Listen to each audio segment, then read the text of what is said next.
saat ini saudaraku. Ini adalah saat yang terindah di mana kita akan masuk di dalam hadirat Tuhan. Kita mau menyembah Bapa di dalam kekudusannya. Tanggalkanlah setiap beban, setiap persoalan, tantangan dan masalah, dan arahkanlah hatimu kepada Tuhan. Haleluya. Saat di hadirat-Mu, saat di hadirat-Mu, saat yang terindah, saat yang terindah. Haleluya. Saat menyembah Bapa dalam kekudusan, dalam kekudusan. Amin. Haleluya. Katakan sekali lagi, saat di hadirat-Mu, saat di hadirat-Mu, saat yang terindah, saat yang terindah. katakan saat ku angkat tangan, saat ku angkat tangan, menyembah Yesus, menyembah Yesus. Mari katakan kepada Roh Kudus, pimpinku. Roh Kudus pimpin Saat ku menyembah, saat ku menyembah. urapi hamba-Mu, Urapi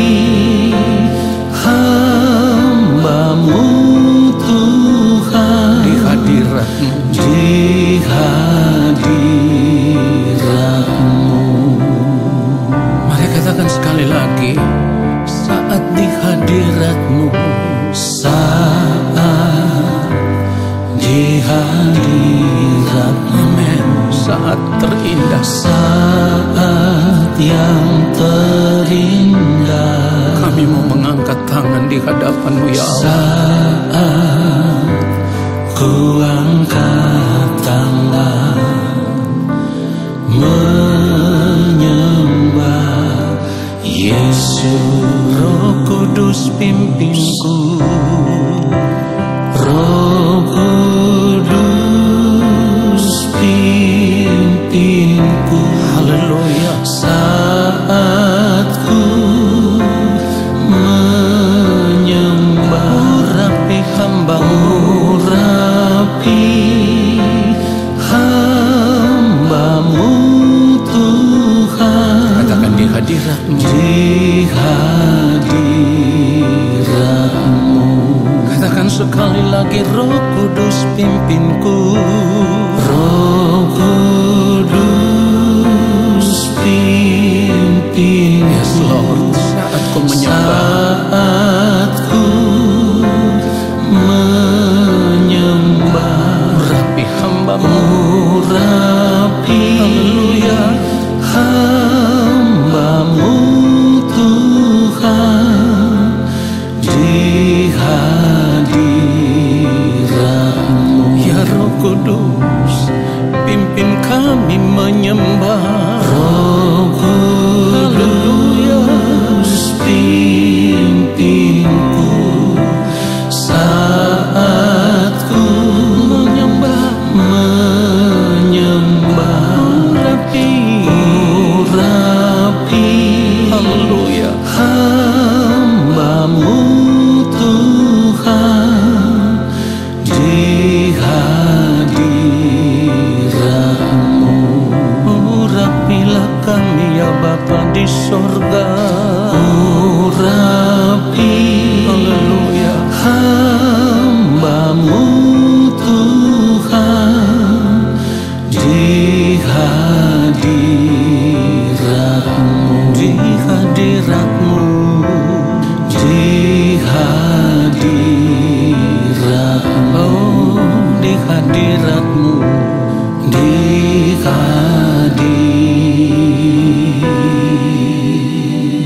hadirat-Mu.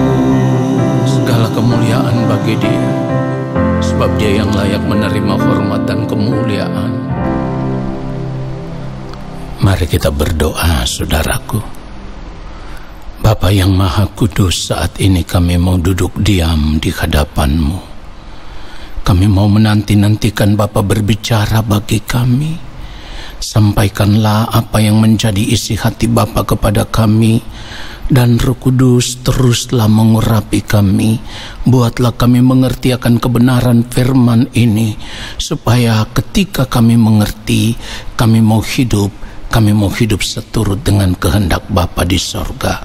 Di dalam nama Tuhan Yesus Kristus, kami siapkan hati kami untuk menerima kebenaran firman Tuhan saat ini.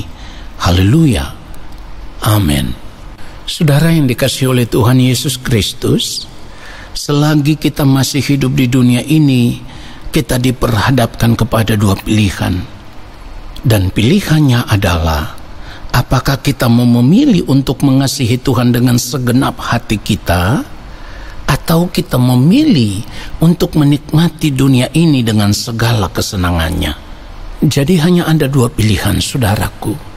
Memilih mengasihi Tuhan atau mengasihi dunia ini. Nah, saudara, jika kita berkata bahwa kita memilih untuk mengasihi Tuhan, maka kita harus meninggalkan dunia ini dengan segala kesenangannya. Kita harus melepaskan dunia ini. Kita tidak boleh lagi hidup sama seperti dunia ini. Firman Tuhan katakan di dalam Roma 12 ayat yang kedua, janganlah kamu menjadi serupa dengan dunia ini, tetapi berubahlah oleh pembaharuan budimu, sehingga kamu dapat membedakan manakah kehendak Allah, apa yang baik, yang berkenan kepada Allah, dan yang sempurna. Nah, saudara, kita harus meninggalkan dunia ini. Kita tidak boleh lagi hidup serupa dengan dunia ini, kalau memang benar-benar kita memilih untuk mengasihi Tuhan. Kalau kita memilih untuk mengasihi Tuhan, berarti tidak boleh ada lagi bagian hidup yang tersisa untuk kita nikmati. Sebab seperti yang firman Tuhan katakan di dalam Markus pasal 12 ayat 30, firman Tuhan katakan, kasihilah Tuhan Allahmu dengan segenap hatimu, dan dengan segenap jiwamu, dan dengan segenap akal budimu, dan dengan segenap kekuatanmu. Lalu ayat 31 firman Tuhan katakan, dan hukum yang kedua ialah, kasihilah sesamamu manusia seperti dirimu sendiri. Tidak ada hukum lain yang lebih utama daripada kedua hukum ini. Jadi ketika kita memilih untuk mengasihi Tuhan, tidak dengan sebagian hidup kita, tetapi dengan segenap hidup kita, segenap hati kita, segenap jiwa kita, dan segenap akal budi kita, bahkan dengan segenap kekuatan kita. Semuanya itu harus kita curahkan. Hidup hanya untuk kepentingan Tuhan. Jadi harus ada pilihan hidup yang kita tentukan mulai saat ini. Dan ketika kita memilih untuk mengasihi Tuhan dengan segenap hidup kita, disitulah kita baru bisa dibentuk oleh Tuhan. Lewat peristiwa-peristiwa hidup yang kita alami, Tuhan akan membentuk kita setiap hari. Ada persoalan, ada tantangan, ada masalah, ada beban kehidupan yang harus kita tanggung. Tetapi disitulah kita diproses oleh Tuhan. Disitulah Tuhan akan mengajar kita, Tuhan membentuk kita.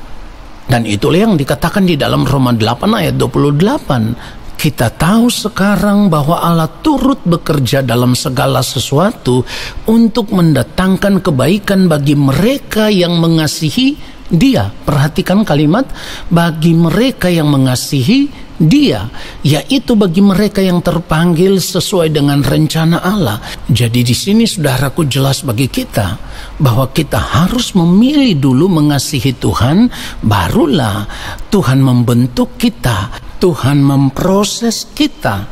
Tentu lewat berbagai persoalan hidup yang kita alami, kita diproses terus-menerus.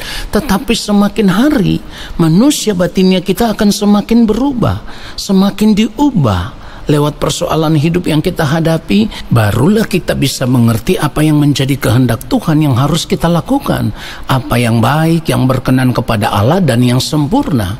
Nah, saudara yang dikasihi oleh Tuhan Yesus Kristus, kalau kita tidak menyerahkan segenap hidup kita untuk mengasihi Tuhan, itu artinya kehidupan kita tidak mungkin berkenan di hadapan Tuhan. Tuhan akan membentuk setiap orang yang mengasihinya dengan satu tujuan, seperti yang dikatakan di dalam Roma 8 ayat 29, sebab semua orang yang dipilihnya dari semula, mereka juga ditentukannya dari semula untuk menjadi serupa dengan gambaran anaknya, supaya ia, anaknya itu, menjadi yang sulung di antara banyak saudara. Saudara perhatikan itu. Jadi ketika kita mengasihi Tuhan, lalu Tuhan memproses kita, ternyata di ujung dari proses itu, yang Tuhan mau ialah supaya kita menjadi serupa dengan Tuhan Yesus. Itulah kenapa firman Tuhan juga katakan di dalam 1 Yohanes pasal yang kedua ayat yang ke-6, barang siapa mengatakan bahwa ia ada di dalam Dia, ia wajib hidup sama seperti Kristus telah hidup. Jadi kalau kita ada di dalam Kristus, itu artinya kita harus hidup sama seperti Kristus. Ini pilihan hidup, saudaraku. Dan kalau kita harus periksa diri kita masing-masing dengan jujur, kalau kita mau melihat keadaan hidup kita selama ini, ternyata dari apa yang kita lakukan setiap hari, kita masih condong untuk menikmati dunia ini. Artinya sebenarnya tanpa kita sadari, saudaraku, kita lebih mengasihi dunia ini daripada mengasihi Allah. Padahal firman Tuhan berkata dengan jelas, kalau kita baca di dalam 1 Yohanes pasal yang kedua, ayatnya yang ke-15 dan seterusnya, firman Tuhan katakan, janganlah kamu mengasihi dunia dan apa yang ada di dalamnya. Jikalau orang mengasihi dunia, maka kasih akan Bapa tidak ada di dalam orang itu. 16. Sebab semua yang ada di dalam dunia, yaitu keinginan daging dan keinginan mata serta keangkuhan hidup, bukanlah berasal dari Bapa, melainkan dari dunia. Ayat 17, perhatikan baik. Dan dunia ini sedang lenyap dengan keinginannya, tetapi orang yang melakukan kehendak Allah tetap hidup selama-lamanya. Nah, saudara perhatikan itu. Saudaraku, sebenarnya dengan keadaan gejolak dunia yang sedang terjadi saat ini, ya, sudah menunjukkan kepada kita bahwa kita sudah berada di ujung dari akhir zaman ini. Jadi sebenarnya kalau kita masih hidup saat ini, kita harus melihat ini semua sebagai kesempatan yang Tuhan berikan kepada kita supaya kita bisa memperbaiki diri supaya bisa menjadi pribadi seperti yang Allah kehendaki, yaitu menjadi serupa dengan Tuhan Yesus Kristus. Oleh sebab itu saat ini saudara tidak boleh merasa nyaman. Kita harus memiliki perasaan krisis terhadap diri kita sendiri. Kita harus belajar untuk mencurigai setiap cara hidup kita selama ini. Apakah yang kita lakukan itu berkenan di hadapan Tuhan atau tidak? Jadi kita jangan cuma bangga menjadi orang Kristen atau orang percaya atau menjadi anak-anak Tuhan. Semua itu tidak ada artinya kalau kita tidak hidup sesuai dengan kehendak Allah Bapa di sorga. Ingat saudaraku, tujuan hidup kekristenan kita itu hanya satu, supaya pada akhirnya di balik kematian nanti kita bisa dibangkitkan bersama-sama dengan Kristus. Nah, Kolose pasal yang ketiga, kalau kita baca ayatnya yang ketiga, sebab kamu telah mati dan hidupmu tersembunyi bersama dengan Kristus di dalam Allah. Ayat 4, apabila Kristus yang adalah hidup kita menyatakan diri kelak, kamu pun akan menyatakan diri bersama dengan Dia dalam kemuliaan. Lalu kalau kita baca ayat yang kelima, ini perintah yang sangat luar biasa, karena ini berkaitan dengan cara-cara hidup dunia. Nah saudaraku, kita baca ayat yang kelima, karena itu matikanlah dalam dirimu segala sesuatu yang duniawi, yaitu percabulan, kenajisan, hawa nafsu, nafsu jahat, dan juga keserakahan yang sama dengan penyembahan berhala. Ayat 6, semuanya itu mendatangkan murka Allah atas orang-orang durhaka. Pilihan ada di tangan saudara. Kalau saudara memilih untuk mengasihi dunia ini, saudara akan binasa di kekekalan. Tetapi kalau saudara memilih untuk mengasihi Tuhan, hidup takut akan Tuhan, maka di balik kematian nanti, saudaraku, kita akan diterima di dalam kerajaan Allah Bapa di sorga sebagai anggota keluarga kerajaan Allah. Tuhan Yesus memberkati kita semua. Haleluya. Amin.